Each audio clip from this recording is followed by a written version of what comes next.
Welcome back to Inside City Hall. A report released last week by the nonprofit newsroom ProPublica details some troubling conduct in the New York City Police Department's Community Response Team. Created in the fall of 2022, the CRT was billed as an elite unit that would work directly on Mayor Adams' public safety priorities, including cracking down on illegal motorcycles.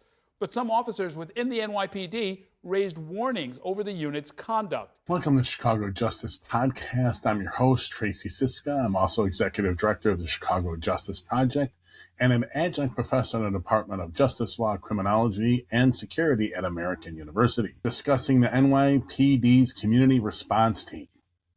Don't be fooled by the name. It has a rich history of unconstitutional policing and has drawn hundreds of civilian complaints. Umansky's amazing reporting lays how the unit seems to have been run by Mayor Adams' office and the mayor himself, rather than through the normal chain of command at the NYPD, all the while engaging in significant and flagrant misconduct and sidestepping of any accountability. All of this was alarming to officials within the department, but their attempts to raise concerns internally about the unconstitutionality of the unit's actions went nowhere. The mayor's office seemed to have taken care of all of that. Let's get to the conversation. Eric Umansky, thank you so much for jumping on the pod. We really appreciate it. Thanks for having me. I appreciate it. Okay, so let's start at the beginning because we're talking about stop and frisk. In 2013, the city resolved Floyd versus New York City, which was the big stop and frisk case. What came about as a result of that resolution of that case? Yeah, so by the way, it's not as if the city, out of the kindness of its own heart, offered a settlement. It's that this federal judge, who, by the way, is a neighbor of mine, it turns out, and we in fact are members of the same synagogue, and has been very thoughtful when I've spoken to her. This federal judge named Shira Scheindlin said that the way that the NYPD was using stop and frisk was unconstitutional, that they were profiling the city's Black and brown residents. And so then she had a whole series of orders that basically said, you guys, am I allowed to swear on this or no? Absolutely. Okay. You guys got to get your shit together, basically, is what she said. And she created a federal monitor to oversee the NYPD and the implementation of her orders. It wasn't just, the NYPD could say independently, oh, we got all this taken care of. And so there was a federal monitor that would track what the police did, that would make sure that they were not racially profiling and people at scale as they had been doing. And by the way, at scale was like hundreds of thousands of residents. I mean, it was frankly insane. And when she did that, one of the other things that she said was, you guys have to start using these newfangled things called body-worn cameras, because we want to see for ourselves. The federal monitor wants to see for itself how the police are policing and whether they're following the rules. So it was like, that and a whole bunch of other things that she laid out. Yeah. Okay, so we're going to talk about the Community Response Team. Can you give our audience a little bit of it's a pretty recent. Yeah. It's recent. What is it? Yeah, so it's a recent incarnation, but it's a very old concept. So the recent incarnation is, as you said, it's called the Community Response Team. It was started under the former mayor, Eric Adams, R.I.P., who was mayor until quite recently. And the thing about the Community Response Team is that when you're, I don't know what they necessarily call it in other cities, but in most places, like in New York, there's a police precinct, and the cops who are assigned to that precinct are go around that part of the community. And sometimes they walk, sometimes they're in the car, but they get to know the community. And they get to know the people in it. The community response team is this different concept. And what they do is they roam around the whole city. They roam around the whole city, not just responding to calls, which is what your average police officer does, but proactively looking for trouble, right? Looking for, hey, looks like that guy may have a gun in his waist belt, or that looks like that guy may be, dealing drugs or whatever it is. And that is a very tricky thing because, well, what are the indicators that somebody, may be looking for trouble? What are the indicators that somebody may be dangerous? You would think it would be something very tangible and concrete, like, well, they really do. I saw the handle of a gun, or, they were driving in a stolen car. But it turns out that oftentimes it is racial profiling, right? It's who you think is dangerous, and that's who they are stopping. And there's a kind of history of teams like that going back decades in New York City. I'm sure it's the same deal with many other cities. They would call them actually in the 70s and 80s the jump out boys, because they would roll up in their cars and jump out, and grab people.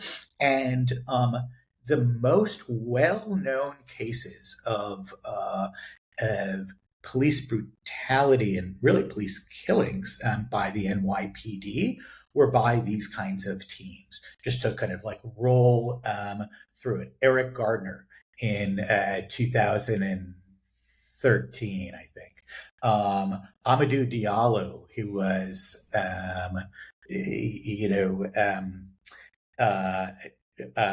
who was assaulted, and it just kind of goes back, year after year after year. And what would happen is there would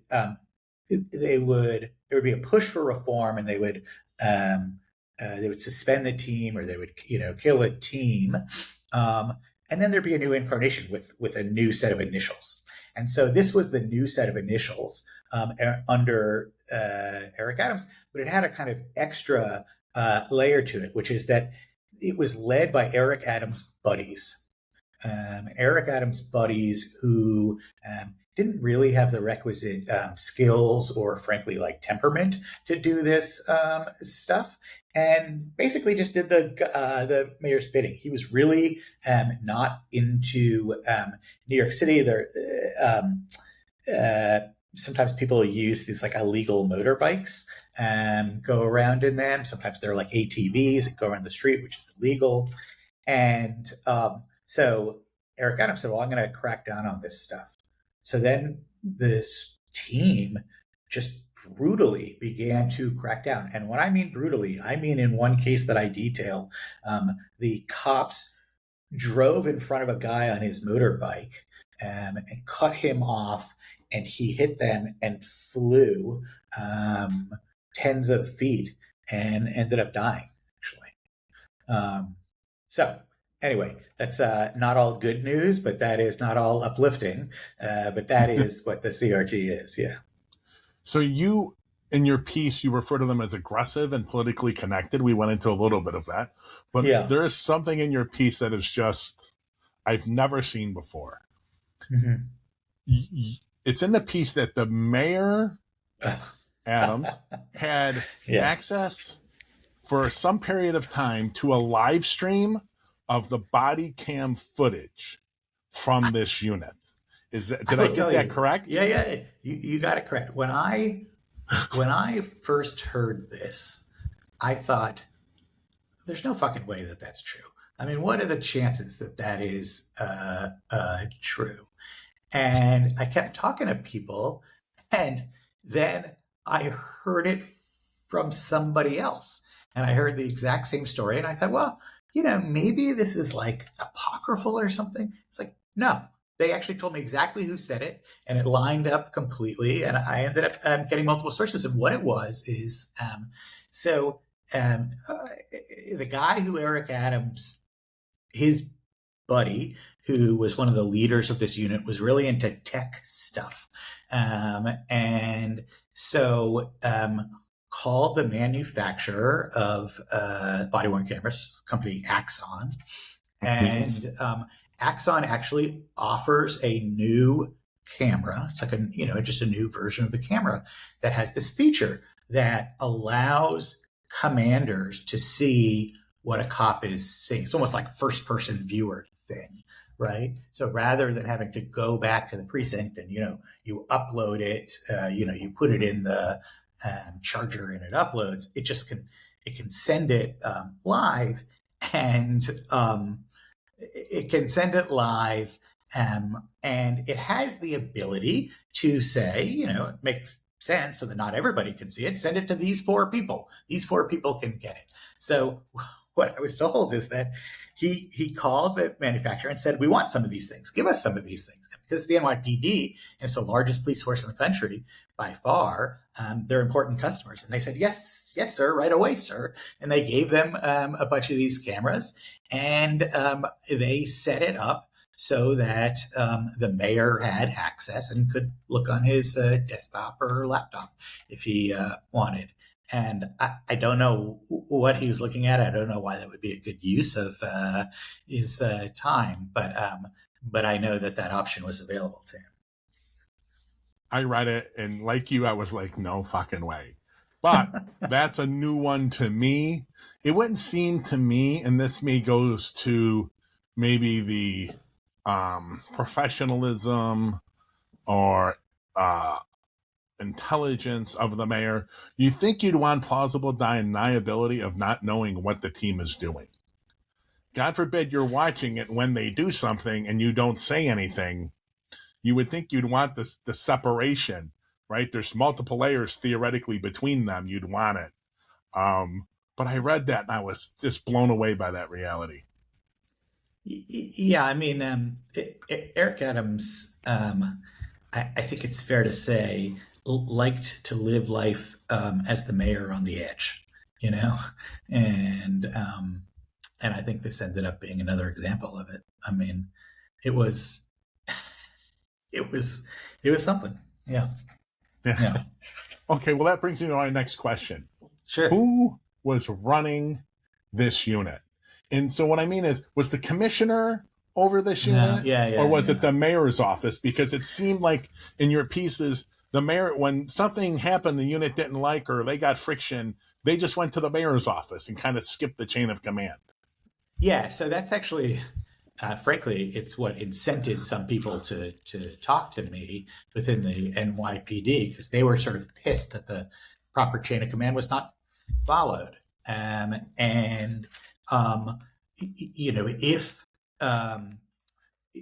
If there were, and there were people within the NYPD who raised concerns about the unit and said, these guys are not engaging in constitutional policing, right? They're not doing things right.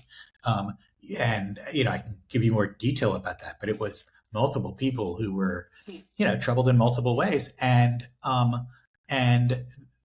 there were no repercussions for them. And instead, the mayor, appeared on an Instagram clip with the team in their uniform, actually, saying, we're, these are my buddies, more or less. And people would, the leaders of the team would hang out with him, would complain to him, and he ended up shielding them. So I think he shielded them whether it was just through the connection and people knew that they couldn't push, or that he pushed back. There was some ambiguity there, but it was no question that their relationship protected them. All right, so this unit was made up, before we get to the stop and frisk part, this unit was made up of a unique set of individuals, right? So like half of them, or more than half, to quote the article, had been found guilty of misconduct at least once a time in their career. Yeah. much higher percentage than Right. typical. So if you look at the rest of the police department overall, and I don't think people understand this as much because they paint the whole departments as being this one unified thing, is like most of the complaints are racked up by a certain subsection of the department, especially the brutality of things. Now, the good officers may cover up for them, but that's a whole nother issue. Most of those complaints are racked up by a small number of officers, right? A small subset. This small subsection within the NYPD ended up in this unit. Over half of the unit. They were, it seems like were these people, did people apply to this unit, or were they targeted by Eric Adams' buddies? So yeah, I think you got to understand who led the unit to understand who was kind of in it overall. And there were really two guys who created the unit and led it, both of whom had close relationships with the mayor. And one was a guy named Kaz Daughtry, and Kaz Daughtry had been let's go over his history as a police officer. It had included being found to have lied about a case by a federal judge. It had included, him threatening to shoot a motorcyclist. And he was shot up the kind of chain of command in a way that was, he hadn't even qualified to be a detective, and he was made a detective. And then suddenly he was overseeing swaths of the police department. So that's one guy, right? The other one was named John Schell. John Schell was a long-standing commander, but was, known for, among other things, having shot a young man in the back a number of years ago, and wasn't formally found to have lied about it, but had told a very dubious story about it. So those are the two guys in charge of the unit, and they said, we want aggressive guys are, who know how to take it to the bad guys. And by the way, this isn't an assigned thing. This is all at the start on all a kind of off the books thing, where they're not even formally assigned to the team. And it's what one person described to me, a former NYPD commander described to me as a ghost unit, because you don't even know who's in it. You don't know, where they serve, what they're doing. And that's not just a problem for civilians. That's literally the NYPD itself. The commanders and the people in charge of oversight didn't know. And so, it's as pretty typical when you have a unit or an institution that gets to live in the shadows without any transparency, without any accountability. Well, it shouldn't really surprise you if they end up doing, a higher proportion of bad shit.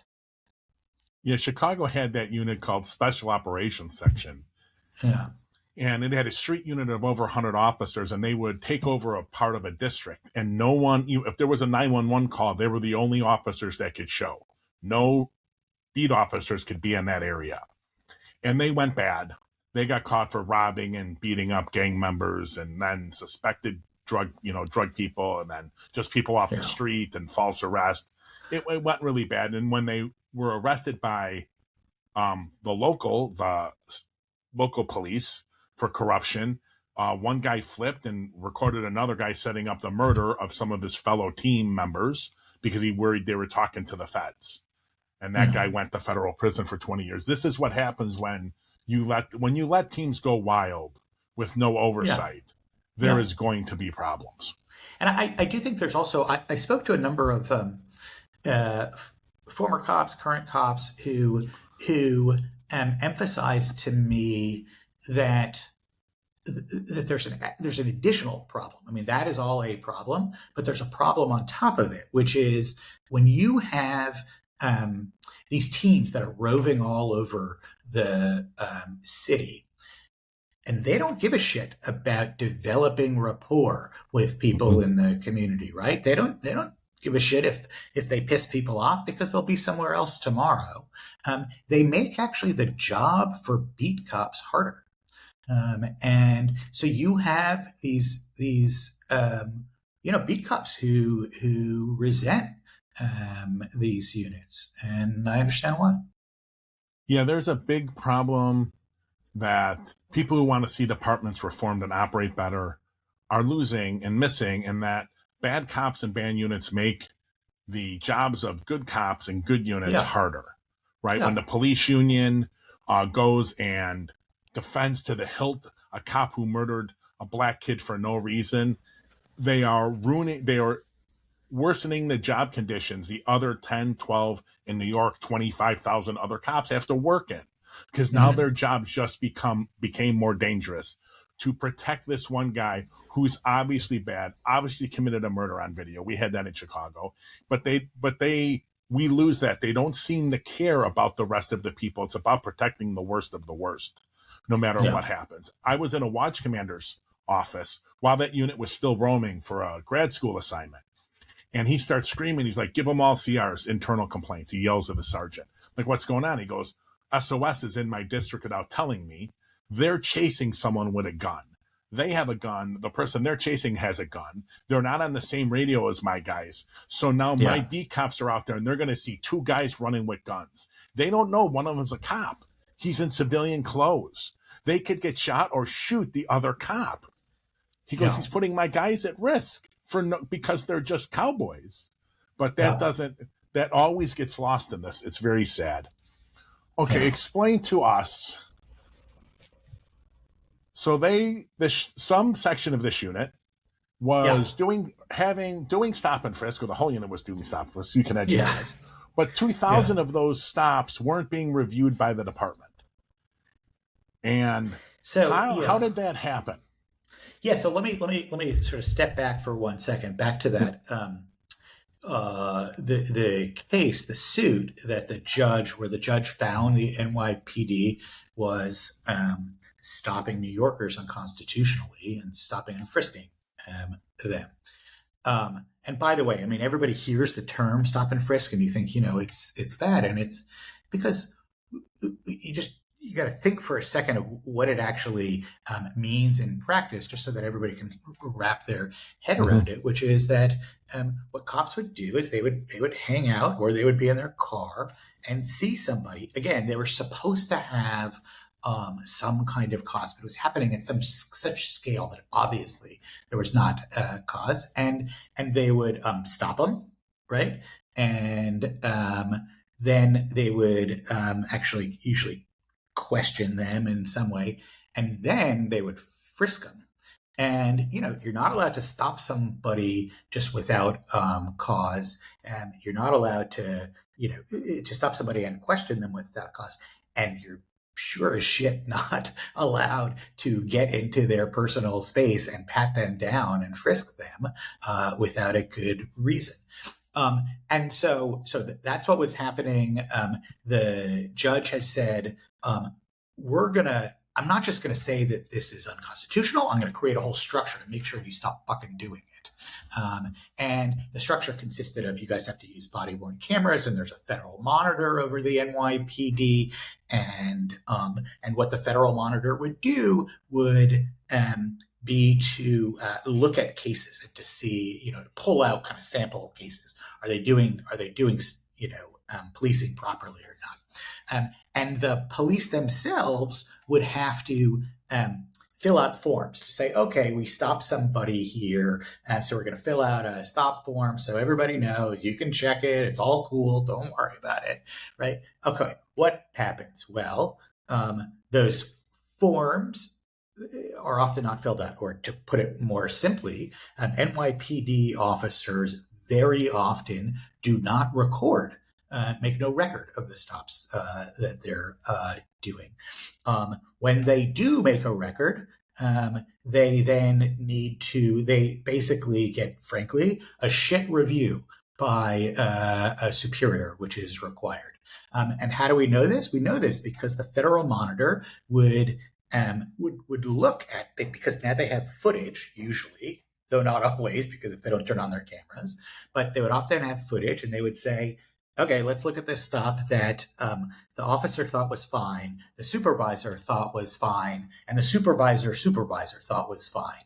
And I remember the stats here. They would say that about 70%, something like that, 60 to 70% of the stops that the officer and maybe supervisor thought were fine were actually, in fact, unconstitutional, right? And then a somewhat lower percentage, like half of the stops that had gone to the kind of central command and thought were proper, were actually unconstitutional. So that's actually how the process was working. So what happened here is that because it was as I was describing it, a kind of ghost unit, right? It wasn't properly tracked in the system because it had been so ad hoc that the stops, even if they were technically recorded, were never sent to the right people. The right people didn't know that they existed. And so they just kind of went nowhere. They just were like, went into a dustbin, basically. And it was thousands of them. And by the way, it was thousands of them by the most aggressive unit in the NYPD, or one of them. Right. And so you had all these improper stops. And then they looked at them after the fact, by the way, and this Federal Monitor, and said, yeah, a lot of your stops are blatantly unconstitutional. And pattern of crime over time in New York City. It was really high in the 70s and 80s, enormous. I think it peaked at about 2,000 killings a year, something like that. Whatever the reasons, it started falling precipitously in the mid 90s. And it's really kept going down, down, down. It's now at record low. So there was a bump, during or after, at the end of COVID. But it's at the end of a COVID when you have this massive societal, rupture that happened. And then it just started going back down again. I don't think there's any evidence that this unit had anything to do with that. I think you were saying a minute ago that somebody benefits, when there are cops going rogue.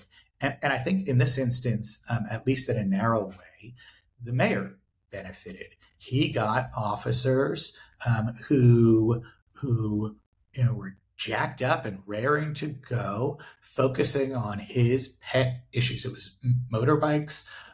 When students protested about Gaza in, Colombia, the unit that climbed a ladder and went in through the windows to get at them was the CRT. When he didn't like smoke shops, he sent these guys after it. And by the way, in many of these cases, the unit made what I think you call sizzle reels, highlight films, pumping up their work. And so, it was frankly, a kind of propaganda tool by the mayor. It reminds me a lot of how Trump is using ICE and the federal troops he sends into the cities. The federal troops in DC early on had the Metro Police, that because the Metro runs between the district and two states, they have a separate police department that they all pay for. Arrest someone and beat up a kid that jumped the turnstile, and then an activist showed up and they arrested the head activist, and it all blew up. in the Metropolitan Police Department, the head of that district, when they brought this three well-known activist to the department, the head of it was ready and told the cops immediately, release them. Release her, I believe it was her. Release that person now. They didn't do anything. Out. They go out. Don't even bring them in the station. Take the cuffs off. Get rid. I don't care what those federal cops told you. But this just reminded me of, it was like almost a little private army that Eric Adams had. It was a unit that he could just, send out wherever he wanted it to go. And the other thing is, and I do think this has a similar similarity with ICE, which is that it's not so much necessarily about getting things done as the theater of it, right? Mm-hmm. Because the theater of it is in the case of the NYPD, it sends a message that they are on top of crime, regardless of whether, the then administration was or not. It sends a message that, Mayor Adams is getting things done and is tough. And, with ICE, they are also looking to send a message. So, yeah, I see that. Yeah, it is a lot of theater, unfortunately. And people are paying the price, both people in, you look locally in New York, the people in those communities, the guy who got cut off and now is dead, those people are paying the price. And then regular officers in these districts where these guys have screwed up are also paying the price, and no one seems to care. And Eric's gone, and not Mr. Adams is gone. He doesn't have to deal with any of the repercussions outside of losing an election. He's scot-free for all of this. Mm-hmm. All right, Mr. Umansky, we really appreciate it. Thank you so much. Keep doing the great work over there at ProPublica. All right, thanks for having me. Take care. Typically, you see these kinds of abuses in units that are going after serious violent crime or trying to repress shootings or gang activity, not quality of life crimes. In either instance, it is completely unacceptable and must be rooted out from the department. This debacle is Exhibit 1 in the case against political control over policing in America. It is also Exhibit 1 in the case for mandatory reporting by any member of the department if they witness or learn about any actions outside the rules of the department, especially unconstitutional actions. In this instance, it would have led to numerous officers being open to sanctions for failing to oversee the actions of this unit, or having learned about the actions, failed to report them. Remember, this is a systemic issue, always. As bad as it is for the unit and the chain of command that did nothing and went up to the mayor's office, it's also about all the officers around them and officials in this unit that did nothing. And also, let me leave you with this thought. These unconstitutional practices persist because they benefit not only the perpetrators and their immediate supervisors and the chain of command within the department, but it most likely also benefits the department itself and the political leadership. As long as the political leadership and the chiefs within the department have plausible deniability about knowing or allowing the actions to occur, but persist. You always hear about these actions keep popping up in departments around the country in these special units, and they always seem to have been around for a really long time. Why? Because there are people benefiting within the department and the political leadership. People are benefiting from those actions. Lower crime numbers, less complaints from the public, less stuff that gets into the media.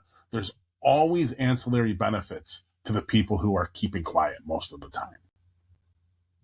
Thanks for listening. As always, please share with your friends and contacts. I'll be back with you next week. Thanks for staying with us to the end. If you believe in this work, like this video and subscribe to help us amplify our message. And if you want to be part of the change, check out the links below to support or get involved.